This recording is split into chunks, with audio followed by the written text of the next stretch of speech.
Welcome back, everyone, to the StarLadder and the I-League StarSeries Season 3. We're almost to the second match of the day. Lothar still in the casting desk, still hungry. Are you ready to cast another game? I am, and it's DrHippi versus Orange, and both are from Group A. That will be DrHippi last match, so you were wrong before. Okay, I thought all the players have been... I think he's the one that played the... I've seen the least, but has played the most, because most of his game was cast when I was not the one, on the casting desk, basically. It's DrHippi on the Priest, the Rogue, and the Druid. I feel like I've seen him play not Purify Priest, the one time I did see him play. Orange, on the other hand, we know full well what he's running. That's Aggro Paladin, Aggro Warrior, and it looks like the Paladin's banned again. Something's sketchy about this. Definitely not the right bans, and he's definitely on the Rogue somewhere. So Rogue probably was the class that he has that is banned. Something about the ban system again was a little bit skewed. So Orange will open up with the Aggro Paladin, Grimscale, Chums Abound, Cold Light Seers, and DrHippi on the Miracle Rogue. Interesting. Well, it's again a match of a lower, let's say lower value than other top games, but DrHippi is on 2 wins and 4 losses, so only 6 points. Orange is on 1 win, 3 losses, but I would say that for Orange, this game is way more important than for DrHippi. DrHippi, even with a 3-4 score, might not be looking into advancing from the 4th spot to the last chance, while Orange still has a chance to go positive in his score with a 4 wins, 3 losses, which can put him back into the driver's seat. Yeah, it's gonna take a little bit, but it's one of those things where one player is basically doing it just to spite the other one, right? Like we had Frozen do this. He came in and had a chance to take a game from his opponents, and he was 0-5. There was 0 chance he got through, but came in and played it out anyway. Ended up losing, but if he had won, that would have prevented someone perhaps from making it to that the top 4 and advance to the last chance. So DrHippi on the Rogue, Miracle Rogue, is playing a deck that we've seen less of than Quest Rogue, but it's a deck that's also been rising in popularity across the HCT circuit. Yep. Excuse me, but I just lost the screen. Give me a second. Well, you're not missing anything besides a 1-mana 6/6 Edwin. Oh, already? Yeah, we're on turn 1 and we've got an Edwin, so this guy's just going in, and I don't fault him for that. It definitely is. I got it back. Man, one of the best things. Skype. Is there something? They're listening. Wait, but if there's something that I hate more than Skype, than Innervate, it's Skype. So I'm just gonna say it. But how do you feel about Coin Edwin? Does that fall in the same category as Innervate? Well, it's even better, right? Yeah. Innervate doesn't really add power to the minions that you play. So, and Druid doesn't have a 3-mana minion that is a 6/6. So basically that would be 3 equivalent of a 4-drop. So a 4-drop for Druid will basically be a Jade Spirit or Fandral, so 3/5. So that's basically way more powerful. Oh man, I'm looking at this. The Coin Edwin is amazing for seizing board control in a matchup that you're so unfavored in. But you're also, because of the way that Orange's draw lined up, playing into War Leader clearing up that Edwin, and suddenly you've got very little to handle the 3/3. You're gonna have to throw a Southsea Deckhand in there, maybe even Cold Blood. Your Patches. Dum dum dum. And dramatic hamster look. Okay, so here's the question: do you still play Patches, Cold Blood, and then Southsea into the War Leader? I think you still want to.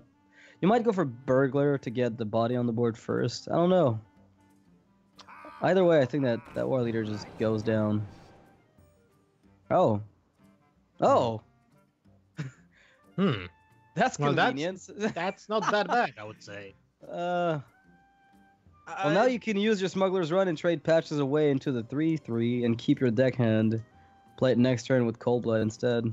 Gives you a little bit more power to push. I'm just thinking, is there maybe a possibility to just keep the Smuggler's Run? Sure, for the Gadsden Auctioneer cycle? No. Because you can draw more powerful minions that will benefit from the +1 stats.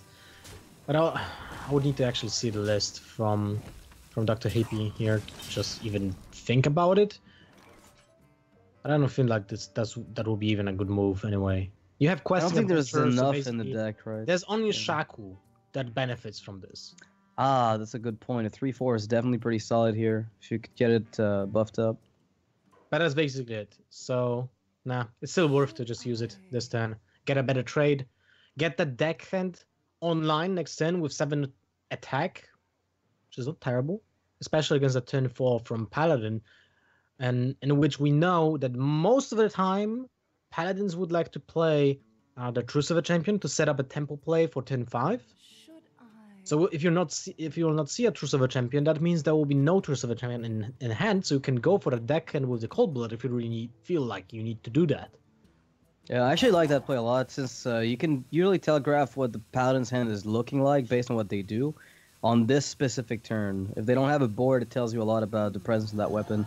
So the General Megastore being played for Tempo here will give DrHippi information. He can still get the clear on it with the South Sea and the weapon. Can use Cold Blood as well. Might even pick up something better from Hallucination. The You never know. hallucination. What can give the hallucination to just be better than that? Well, Peacekeeper wouldn't be bad.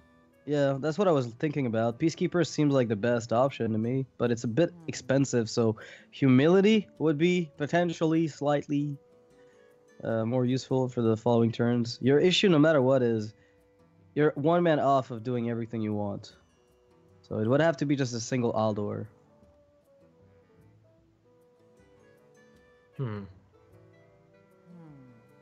I almost feel like maybe you keep Hallucination for that Gaddison. Like, you need to get some fuel back. So maybe you just stick to the original plan of South Sea, Cold Blood with the weapon. You get a 5/1 into his face, and then you trade with the board. That seems just more solid than wasting that card draw.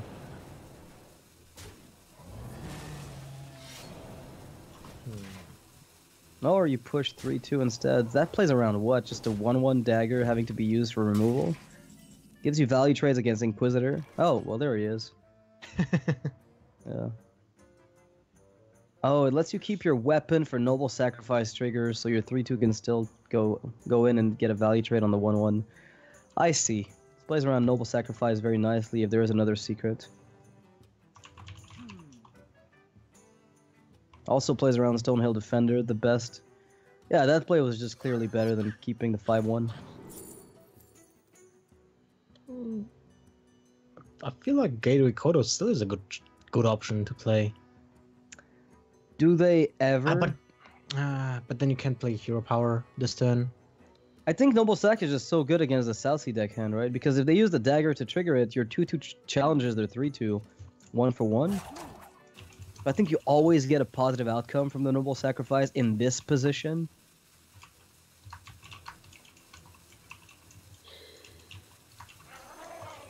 Okay, he picked up the Redemption, which means that he's just going to play Confusion Game with his opponent for a little bit, while developing what gives him most board state afterwards. He has the best deal with that War Leader. Sure, that's okay.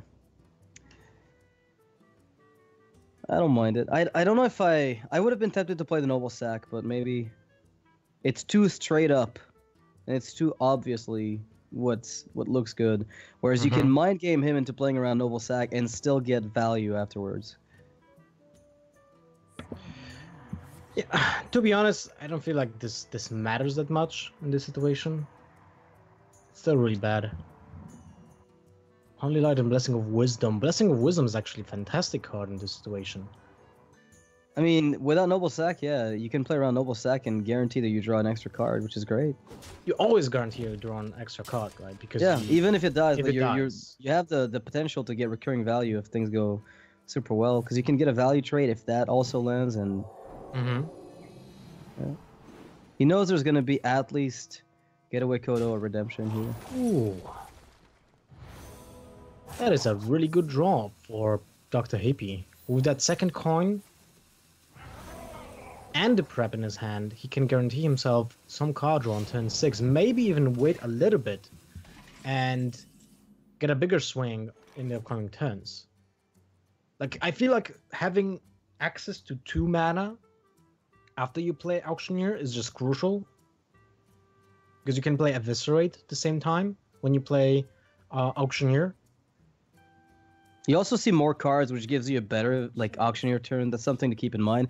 We didn't mention it, but that Smuggler's Run on the auctioneer just keeps it out of range of True Silver Champion. And when that turn comes up, if there is the True Silver Champion by that point, it keeps it out of range of a 2-attack Murloc plus War Leader on its own. It's not enough to get that value trade. He's going to have to put more into it. So the buff didn't seem like much, but it may play a big role in the way this game concludes. DrHippi may not have time to keep drawing cards before he plays that auctioneer, though. Oh, man. Okay, well, fair enough. That's fantastic. That is actually insane to draw. That backstab is... Oh my god! That eviscerate. That's like the best draw. It's like somebody ordered custom cards, and he just picks up another play to weave out with the curve. What is this madness? This is insane. The dagger pairs up with the 2-1. Needed just an extra prep to be good here. Just to be safe, you know? That's all we needed. And a wicked... What? What is this? So next turn he can play Wicked Flame, protect his auctioneer, and get value out of the cycles again. Insane. I mean, if you can't kill the auctioneer on a Miracle Rogue board, you're not feeling happy. Orange right now must be absolutely terrified of playing anything. Anything can happen, man, now. Down. Yeah. Nailed it. Well, the questing adventure doesn't feel that great this turn, I would say. I feel like you want to play the Wicked Flame anyway, because you just want to play around any kind of removal for that auctioneer, but at the same time, if you play the questing adventure, you play only one card, so it's a 3/3. I think that's fine, though, because it's protected by Wicker Flame. Because here's the thing. If you play questing with Wicker Flame, you're telling them, all right, man, you got to deal with my 5/5 and my 3/3s. The thing is, Sunkeeper Tarim is the punish for that play. Like, Sunkeeper Tarim definitely crushes your dreams. That Edict of Seekers would have been helpful last turn. Sorry, 2 turns ago. Yeah. Well, that's... See, I'm looking at the Rogue's hand right now, and I'm thinking, I don't think I have ever seen this texture of a hand ever before. It just looks so odd. What the hell happened to Rogue, right? What happened to this Rogue? It's got 2 plants. Oh, look at that! Wow, look at that! Fortunately for DrHippi, it doesn't matter anymore. He has his entire hand replenished.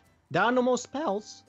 So that auctioneer is just a 5/4 minion that has a promise in the future if you get to draw a spell. But Orange doesn't know that. He just sees a hand full of cards and he's like, yeah, this is a rogue. There has to be at least 1 spell there. Or maybe, 5. And I'm just gonna die next turn. But in this case, it doesn't matter. Yeah. We're in for the long run. There was a spell, but I mean, clearly not what he had anticipated. Now, the curve for DrHippi is probably going to look like Dagger into questing Wicker Flame or Shaku. I like Shaku. I think I like Shaku more than questing it in this occasion, or just questing into Shaku, because then you're dragging out that True Silver Champion to attack. But at the same time, the Paladin, if that questing adventure will get more stats than 4, then it's super hard to remove because your opponent will have to sacrifice an equality. So I like the play here as well with the Wicked Flame. And Wicked Flame is just healing up that rogue, which has been kind of on the... It was within lethal range. Without Wicked Flame, there's a world in which Orange's Ashbringer just seals the deal. But based on the way this is going, with the amount of health that's going to be gained over a few turns with the Vile Spine killing Tyrion... yeah, that is a big swing, man. Funky. Yeah. That is a big swing. Zip it. All we're missing is basically Cold Blood on Wicked Flame to close it out. But this is basically it. I mean, there's almost nothing in Orange's deck that can even remotely help. So that's going to scoop it in favor of Miracle Rogue up against Aggro Paladin.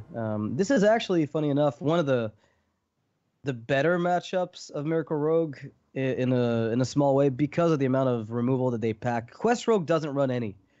Quest Rogue gets demolished by a Murloc Paladin. But Miracle Rogue actually has a very good shot at beating it. If not, I think it might even be favored in there by a pretty decent margin. I don't like using like wording like demolishes, because I don't feel like that matchup is actually better than 70-30, and still 70-30 is not like demolishing anyone. Can still lose 3 games in a row out of 10. But this time we're going into Priest, into Paladin. How do you feel about this match? Dragon Priest versus just any Paladin. Honestly, like mid-range Paladin. I guess control Paladin's okay, but mid-range and aggro Paladin are going to roll all over you if you're Priest. I think that's like regardless of your archetype, whether we're talking about Silence Priest, Dragon Priest, typical control Priest. Oh, control might have a slight chance, but like it's just not a very good matchup. You're getting on the board so late. By that point, they've gotten a Megasaur down, and you're just rolling in your own dust. It does nothing. So I fully expect Orange to take it on average. But with a hand like this, I mean, sure, just whatever you want, Orange. Do what you want. You can just play. But it's still a tough decision to make. I think you're just gonna curve. The Grime scale is really bad against a Cleric, but at the same time, DrHippi didn't play anything on turn 1, and he would have played the Cleric. I mean, it's not bad because we've got the rock pool, right? Like, you just have everything. Mm-hmm. Oh my God, are you kidding me? Okay, goodbye. Well, that's the best. That's the best opener you can get. I don't think it gets better than this. Oh man. A 3-5 on turn 2. Sounds about right. That's what's possible. I have flashbacks of Totem Golem, and I'm thinking, I miss those days. Grimscale Chum definitely on the Grimscale Chum is such a risky card to run, right? Because it dilutes the value of your deck by quite a substantial margin, like in the mid game. And there's a lot of games that come down to those turns. But when you get any combination of 2-drops with Rock Pool, of 1-drops that is, with Rock Pool Hunter when you're on the coin as Murloc Pally, you're just rolling in happiness. You guys got almost nothing that can stop him in that Priest deck. Dragonfire Potion's probably the key card if the game lasts long enough.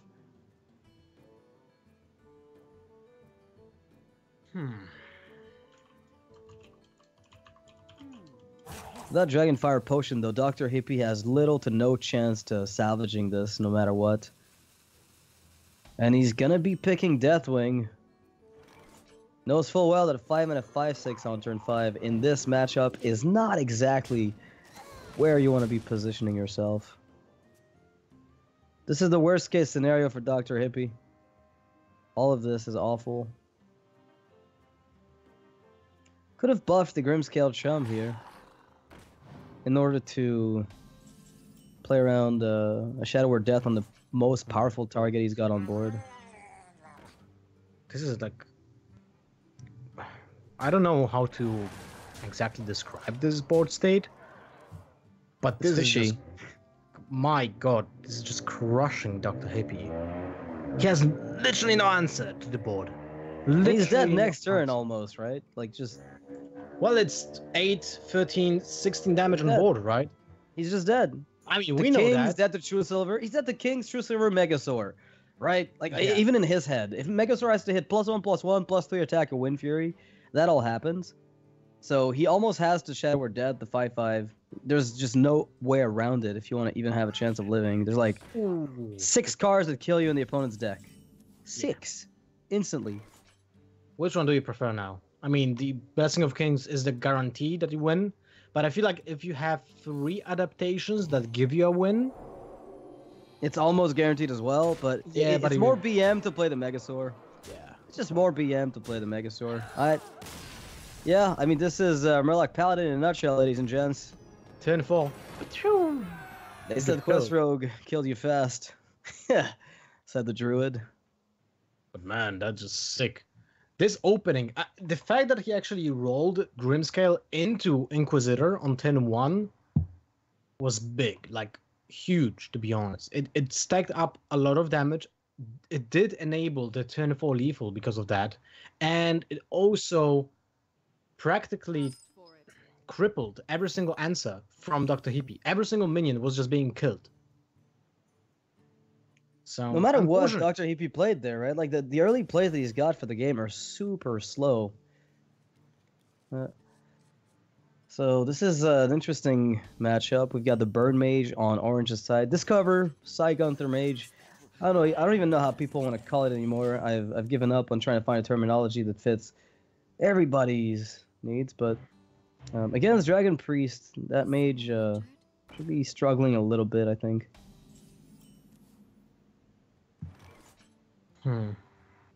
Oh. Pyros is never a feel-good card against Priest. Yeah, with Potion of Madness, that's pretty sad. Well, what you can do is just kill it with your own Frostbolt. That's not that bad, right? Is it? Is it?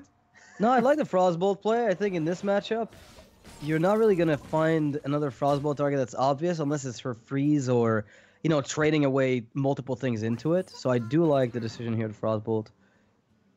It's a little bit on the slow side, but that's fine. Second time Malagos. Unfortunately, in this matchup, it's most likely too slow. This Scaled Nightmare isn't actually that bad when you think about it. It has 8 HP, which is magical against mages. Think about, like, historically speaking, Ragnaros. How does a mage deal with Ragnaros? It has to get a Polymorph or a Pyroblast or a combination of 2 removal cards to just deal with it.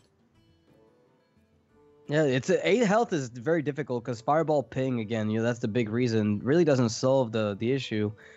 Mages nowadays do tend to have some stuff on board, so the Scaled Nightmare may just get chipped at, but I didn't mind him, you know, just picking it in this spot. I thought it was pretty sweet. Orange is going to opt to slow down a little bit. No reason to play Pyros, nor the Archaeologist from his perspective, which I think is interesting. I might have played the Archaeologist here instead. What's wrong with playing that 2/3? Is it just off curve and that's just unpleasant? That's probably that because you might play Archaeologist into Pyrus turn 4. That's what he's thinking. You never do that though, right? Well, maybe he just doesn't want to play around Potion of Madness, right? I think fair enough. Maybe you play Spellbender first then. Right? It gives you... Yeah, Spellbender might be like the correct play before you play Pyrus. And your opponent... No, he didn't play any Power Shields yet. Never mind. Yeah, but he's got the coin, so Counterspell right now, it's not looking particularly good. The thing with... The big issue is that because he's got the coin, if you play Spellbender and he coins out a Draconic Operative, you're set back. Like, you're going to be taking a really slow ride to these 2-drops all the way up to turn 7. So if you wait on them too long, they're going to lose a lot of potential value. Vaporize, pretty weak against this board. Doesn't really put a lot of value. And... I'm guessing Orange is playing Medivh's Valet. Yes. So getting additional secrets that are playable for 1 mana is helpful with a Medivh's Valet at some point, and that Vaporize will actually get some value later in the game if it gets to the late game, and it seems like it will get to the late game. Yeah, it definitely looks that way. So one of the big reasons why I think he played the Glyph is he's looking for that tempo swing where he's able to recover the board because he's got Fireball fantastic against the Draconic Operative. The issue is when the opponent starts streaking big minions one after the other, you need to just stall them for a turn and then get yourself an AoE, get yourself more stuff on board to then clear theirs. And Frost Nova does that. I don't know if... I liked Vaporize, I think, if Orange was already on board. I think that would have been the pick. Because it's just emergency against bad situations, but since so few of his minions have come out already, he can rely on them to take the tempo back in the mid game. Yeah, this is definitely a weird spot for... What the hell is wrong with that Malagos? He really wants to be in play. Magic! I used to be the only tier 1 deck! True fact. And it was picked up. Now I'm playing around Kona Cole here. 0 cares in the world for DrHippi. Probably wants to get it out as soon as possible anyway. Right? It has more value in this situation than when you drop those big minions. So might seem like a misplay when it comes to the placement, but at the same time, I would be happy if I would see just Cone of Cold right now. That's a good point. Take the bait. Yes, exactly. Low quality bait. JPEG. $10. Orange here with the Elise is going to get himself on the board. He's definitely desperate not to get Shadow Word Deathed, because if he does get Shadow Word Deathed, he's going to have to do what exactly we talked about last turn, which is play that Frost Nova for a swing back turn and hope that he can stabilize from it, because Death would definitely cripple him. And usually the Burn Mage is one of those decks that wants to get on board early and chip away at the opponent, right? Except this match, that's just not happened. Well, it didn't happen because Orange didn't opt to play their Arcanologist on 10-3, right? Yeah, it's a decision that plays long game, right? Yeah, but at the same time, that Arcanologist could have just gotten a better position on the board because of the fact that it can give you that Ungoro pack. But I feel like Firelands Portal probably better. I feel like I would go with Firelands Portal, but I mean, I'm just thinking Ungoro pack. Ungoro pack. The Ungoro pack is just a Mimi thing to do, and he went back. Oh my god! Here we go. Firelands Portal is a nutty card, right? You almost always take it because it's such an insane card. But instead, he just went for more value. So he doesn't believe that he will win because of the board state. Because of Firelands Portal, he just wants to have more value in his hand by card advantage. Interesting. Or he just knows that he wants to play for some, funny stuff. He's like, Discover Mage, you said? Oh yeah, I'm down with that, no problem. And this is one of those funny situations where, we've had matchups, like control matchups, where the Dragon Priest is not geared to be a control deck necessarily. It's a very value-oriented deck. And then you have people who play Elise and they say, oh, I'm going to play the value game too. I'm totally ready to do this. And then the priest just steals it from them through the Draconic Operatives, which is really... It was a staple of the earlier days of Ungoro. Now that the metagame is settled and there aren't too many value decks running around, it's a bit different. But that Dragon Priest had his heyday when Ungoro was... Like, the Ungoro pack was everywhere. It was crazy. We might see a change of pace in the future expansions, right? Maybe the LDs will get back to the metagame. Who knows? I mean, it's an Orange's deck. I can't complain either way. It's somewhere, and that's something to appreciate. Now, that Pyro was played by Orange again. Very, very solid recognition that if this Pyros dies early, it's good, because Potion of Madness is never something you want to give your opponent value with. Oh, are we going to get a Shadow Word Pain on it? Is that going to happen? Oh my god. That's going to happen. I like the play. DrHippi saw the occasion and took it by the horns. Ungoro pack, Pyros, please help. Second counterspell. Orange is about to feel very sad, man. Yeah, everything feels bad right now for him. Kirin Mage is definitely an okay card tempo-wise. Can be complemented in this case with the Frost Nova to stabilize on the board and make sure he doesn't lose too much. I like the fact that DrHippi kept the coin. He's aware that Orange is running 2 counterspells, so whenever you have an occasion, to just keep that coin in your hand until your opponent will 100% play a counterspell, you're gonna have a good time. I really like that. We see the Frost Nova pick right from early in the game come in handy. He set himself back by using the Arcane Intellect.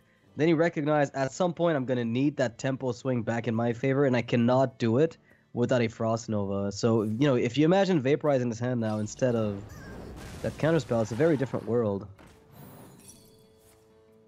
Oh, interesting. Yeah. Is there one on a one-mirror entity? Probably on a I believe there are 2 in the deck, but I think this is the best minion you're going to give him, though. Yeah, but that's like such a pain for Orange to play all those secrets in his deck right now. They're crippling the deck, really. But I think it's fine on this turn because you get to ping and develop 2 of them right away, which will definitely mess up your opponent's game plan. I mean, if he plans to play spells, suddenly you've got the perfect answer. The coin is gone. But I heavily dislike the counter spell this turn. Oh, you do? Why so? I would just rather play the Ice Block just to bait out a bad spell first that we played like with no purpose, because DrHippi will most likely play around the counter spell. Then he will see that there was no counter spell, so he'll waste basically a spell. Like in this situation, see? I mean, how did you? I would have never played around Pint-Sized Potion. No, what I'm saying is that in most situations when you opponent knows that you're playing counter spells, in this case DrHippi knows, right? You can play around his knowledge of you having counter spells by playing 2 secrets and none of them are counter spells. And then his opponent is playing a spell that is most likely useless this turn just to play around the counter spell. How many useless spells are there in that priest deck left? I mean, maybe one Potion of Madness, I guess. If you wouldn't use it, then you have a free turn for next turn, right? Then you are sure that the counter spell will have a good target. Oh my god. Yeah, I mean, that's usually the way you play it. I just felt like there was no better turn to play your secret. But maybe you're correct. Maybe Ice Block was just better, as you said, to bait out that spell. It's, to me, it feels pretty close. I mean, there's a... Orange decision is justified because of the fact that he has 2 counter spells. I'm just saying it's my own private opinion. But I can understand why Orange was playing the counter spell, because he has 2 in his hand. Probably wouldn't go for it if you would just have 1. DrHippi with a hand filled with too much that he can do. And to be honest with you, I think at this point it's just an embarrassment of riches. He's going to need to try to lose. And DrHippi just knows there's no mirror entity. Checked for it with the... I forget its name, the guy that triggers death rattles. That's one of the rare occasions I just zone out and forget the name of a card. Stalker? Yeah, something Stalker. What is it? Don't ask me, bro. Okay, the Stalker guy. So what he gets to do this turn is basically anything he wants. He had the Sherazin Lyra play, which, you know, while it doesn't get you any value generation with Lyra is good enough. He can play Pyros plus Sherazin on turn 10. That sets him up very, very far ahead for value purposes. The 4-12 simply doesn't get answered by the typical cards in Orange's list, so... Yeah, and he knows it's not Mirror Entity, so that's a huge upside of playing Malagos on curve when you know it's not gonna get replicated. And now Orange has a really tough nut to crack. Wow, he's being pushed to kill it actually. I mean, not this turn. He has to split it in two turns. That's one of the better outcomes I think he could have hoped for. Sure, it's no Doomguard, but at the same time, it's not vulnerable to any removal barring the second Dragonfire Potion, which is probably what he's going to consider here. Yeah, maybe you need to play the counterspell, man. Okay, never mind. Now we're playing into Dragonfire Pot. I think Orange just always plays the secret that he has 2 in hand. Yeah, I feel like that's what it is. It's just a rule of thumb by which he's going. And I've seen some players take these rules, you know, if X then Y. Like, if you discover a card that you put in your deck baseline, always pick it. You know, if you discover a Frostbolt and you already have it in your deck, pick that over something else. And they just stick to it no matter what. Okay. Yeah, I've seen some players just stick to those very hard rules, which sometimes I think are perhaps incorrect. I'm not sure if this is one of those spots, but definitely a good argument was to be made for Counterspell, potentially.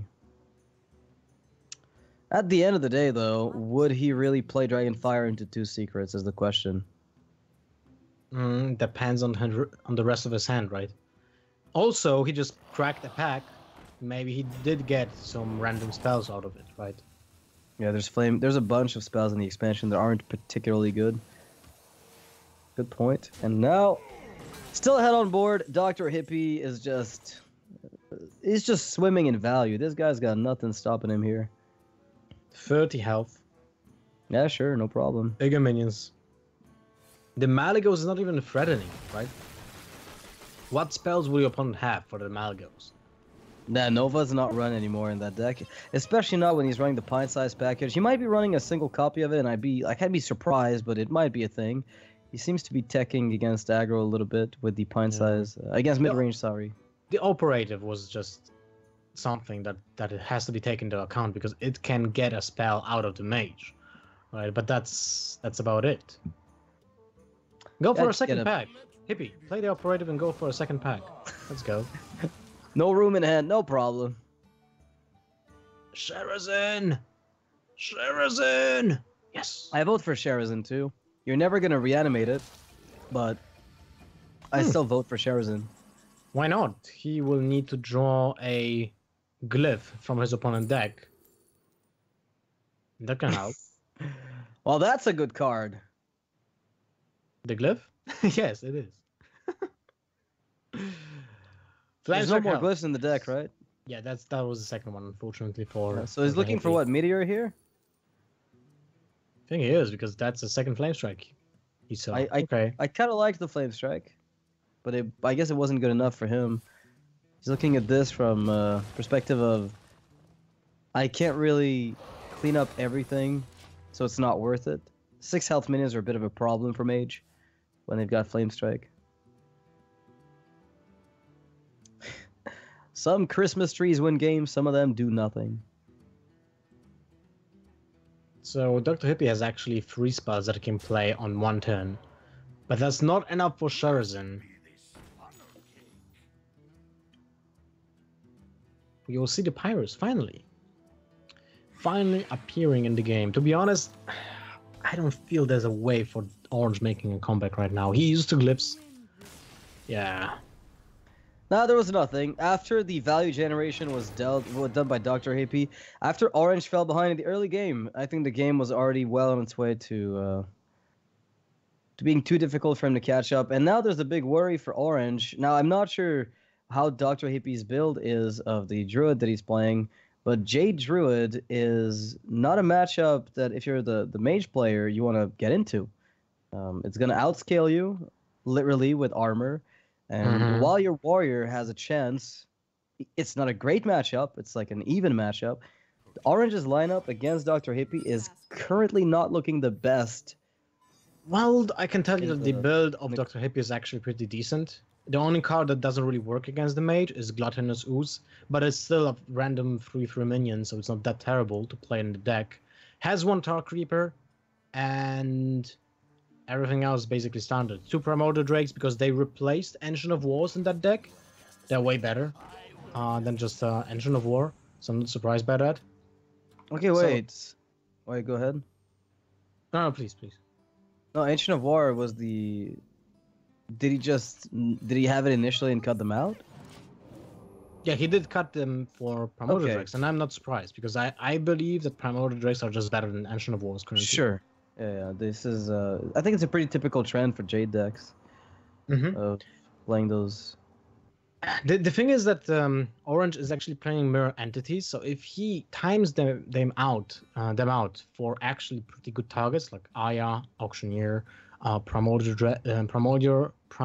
Drake, then he has a chance. But the best way of winning this game as a Mage player is that you need early game that will chip away the points of damage, and you try to finish the game by double fireballing or a Pyroblast that just, gives you the exact lethal, because next turn, most likely the Jade will just replenish his health by like 16 or something like that.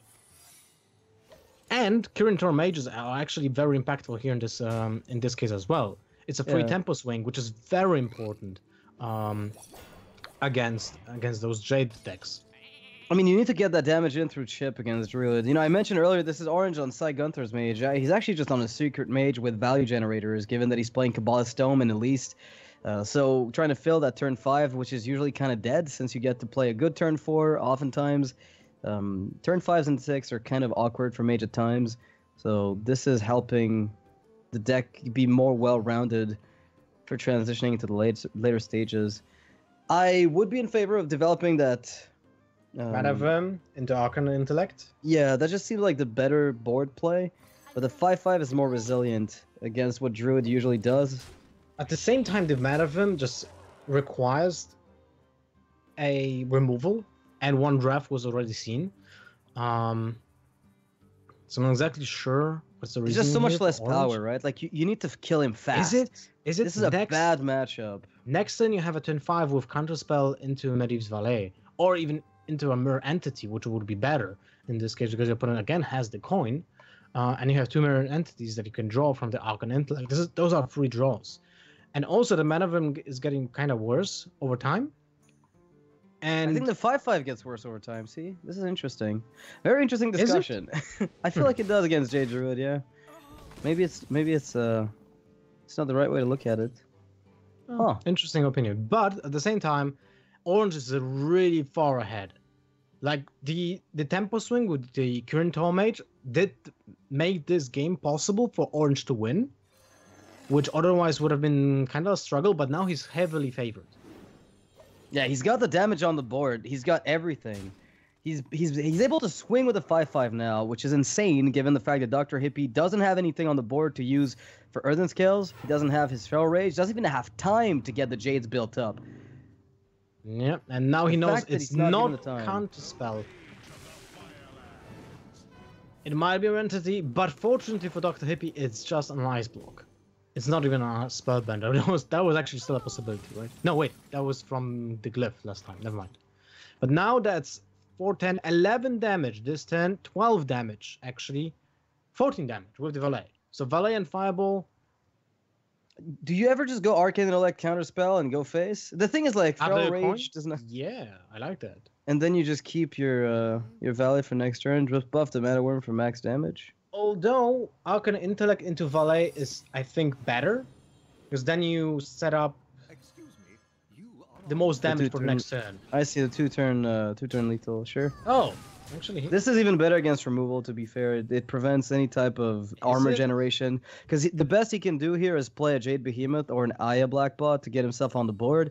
And because you've had the counterspell, you're preventing Feral Rage if that's a dry turn. So he can't armor up no matter what, almost, unless he's got another, spell to spare into this, which oftentimes he just doesn't have. All right, in this situation, Orange has still the mana for the Fireball. All right, all the burn in the hand for Orange, and the Druid is very, very low on health. The fact that this counterspell is set up is a really big deal because the opponent would need an Earthen Scales to throw away into Feral Rage. He would need some very specific cards chained one after the other to deny it. And then if they do that, if they deny the counterspell, they're still way too low on health. And you have a full board. They haven't dealt with anything. You've got the burn in hand. So Orange probably feeling pretty confident here. Mm-hmm. It looks fantastic for Orange. The current Mage is the MVP in this matchup. Like, it was such a huge swing. Although, if there wouldn't be a Potion of Polymorph and just a different secret, then it wouldn't be such a crushing victory right now for Orange. And the timing of the counter spell too kind of messed up DrHippi's ability to stabilize. That was a really big deal in this case, and that is going to be the Mana Worm to win the game. 6 attack. Look at that. Good one drop. Yeah, a decent one. Better than a Trog, right? Almost. So Pirate Warrior versus J Druid, a very even matchup, depending on the build, of course. The Warrior has a chance to get on the board very quickly and kind of kill the Druid player fast. The issue is that Warrior wants you to leave it unchecked. It wants you to give it a board that you're not going to be contesting, because at the end of the day, if you're dealing with those minions, and there aren't enough of them, this is not a Murloc Paladin or mid-range Paladin, there aren't enough minions that you can just play the zoo game against Druid. It's usually a pretty even game when the Druid starts stabilizing. So it's really on the Warrior to get those openers with weapons and burn the Druid down. It literally is the most burny deck in the game as of right now. Yep, it is. That's, I would say, a decent opener, actually. The Innervate into Dark Creeper is fantastic against any turn 1 openers from Orange, and you can curve into a Wide Growth. I feel like this is essentially a huge roadblock for the Warrior, whatever he will have.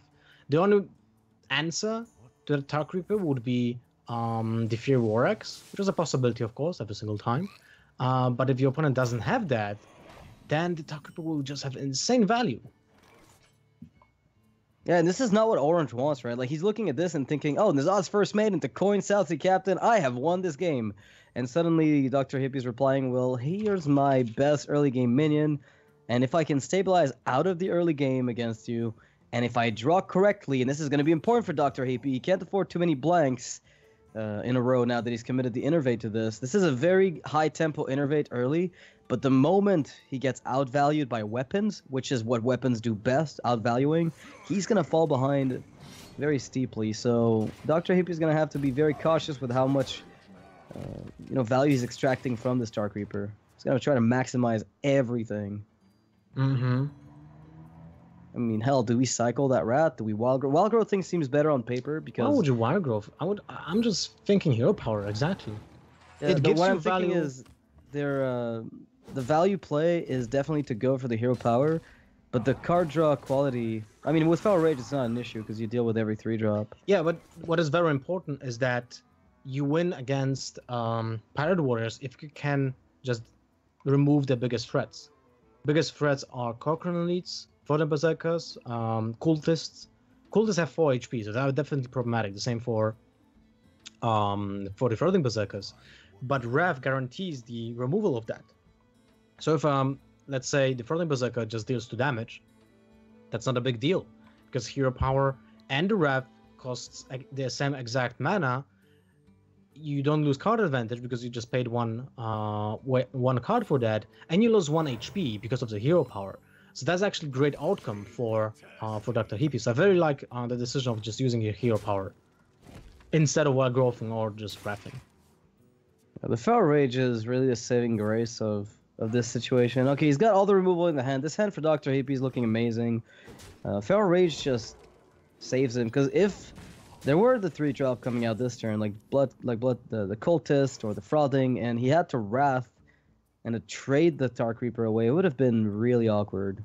But to be honest, I'm quite surprised that Orange did this make the decision to play the Zoth First Mate on turn 1 instead of going for the Fear Warx and just destroying the Dark Reaper with 2 attacks of the Fear Warx.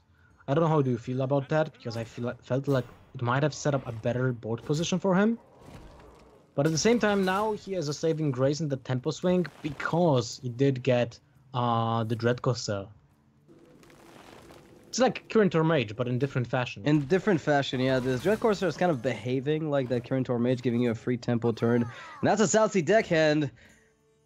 That seems kind of benign because it's just a little 1-drop, but in this case, it's allowing Orange to develop a lot more than just a 3/3 on the board, which is a huge deal.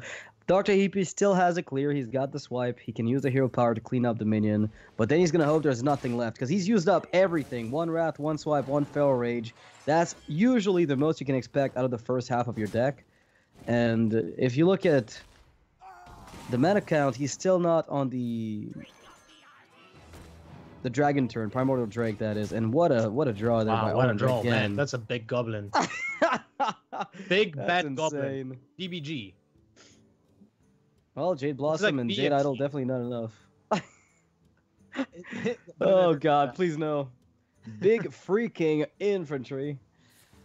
Alright, we've got the Jade Blossom and the Jade Idol going to try to develop something here, but DrHippi's on the biggest possible draw, which is going to be the Drake into Earthen Scales to stop the Warrior from connecting. Because I think he's got exactly 1 HP here Yes. at the end of this turn. It's actually 2 HP. Because that's 13, right? It's 4, 8, 13 damage. And Oh no, that axe is huge. That axe is big. Oh, it's actually 5, 8 attack. That's a big axe! Never mind That's then. a really big axe! I was sure for some reason it actually has 4 attack instead of 5, but man. Blowout! And this is usually the way Warrior finds the win. I think one of the instrumental turns here was the fact that he picked up the upgrade with the Dread Corsair turn. That tempo swing that Orange picked up changed the game from, well, I got roadblocked by Dark Reaper and lost, to, I got a repeated amount of tempo swings. Picked up the Captain Greenskin to close out the game. An extra turn of him just not drawing a good minion would have just ended this. So Also, the deckhand with the South Sea Captain was very, very important in this situation, right? Because it's still a tempo swing. You get a generic 2-drop that has a charge the same turn, right? Because it's a free 2, so it's worth 2 mana vanilla. And it dealt then 5 damage.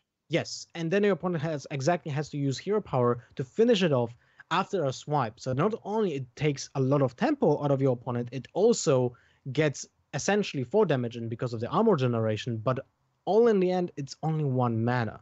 So it was crucial to have that turn. and it worked well for Orange that he kept that Fury Warx instead of using it on the Dark Creeper, because he did get that upgrade and he did get that green skin.